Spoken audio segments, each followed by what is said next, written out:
The real story is the rise of a right-wing, American MAGA-influenced thinking that has made Canadian conservatives, who used to be among the strongest defenders of Ukraine, and I'll admit it, turn their backs on something Ukraine needs in its hour of need. Far left Prime Minister Justin Trudeau blaming American conservatives after his fellow Canadians voted against another trade funding bill with Ukraine. Fox News contributor and New York Post columnist, the great Miranda Devine, is here to react. So it appears, Miranda, first of all, welcome.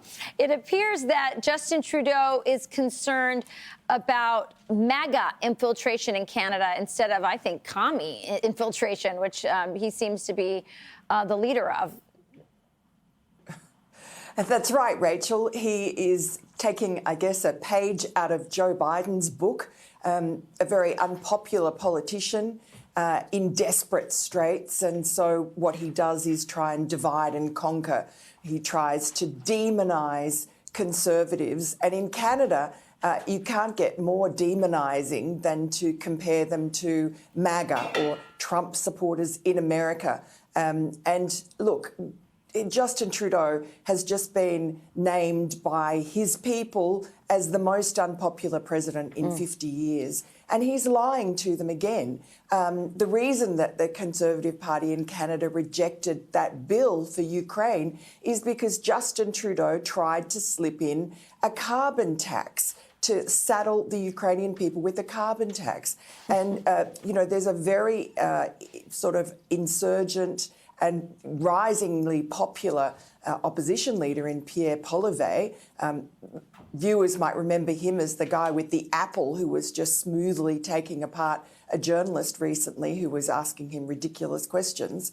And he's obviously surging in popularity, and all that Trudeau has is to try and liken him to Donald Trump, as if that is going to somehow fix his own problems. As usual, these politicians on the left do not look at themselves and the terrible policies that have impoverished and damaged their citizens. They just try and point the finger at the other side. So here's what that Conservative leader had to say about that vote. He says, I really think it speaks to how pathologically obsessed Trudeau is with the carbon tax, that while the knife is at the throat of Ukrainians, he would use that to impose his carbon tax ideology on these poor people.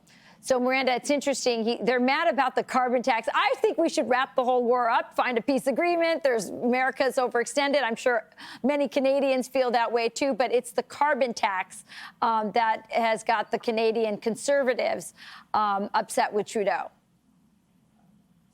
It is. And look, we're seeing this all around the world where these sort of left-wing leaders or liberal leaders are deciding to pile on all their own sort of boutique obsessions about climate change and other liberal orthodoxies, you know, transgenderism, etc., onto poor Ukraine, which doesn't have any choice. It has to accept all this nonsense, even if its people would reject it ordinarily. They're dependent on these countries for their own survival, and so they accept these burdens. And it's really evil to do that to people who are facing a terrible enemy and facing their own death and destruction. Well, it's interesting that you're right. They are jumping through a lot of hoops. I think their military spokesperson is trans. I mean, they're signaling every way they can to those people who are going to fund their war.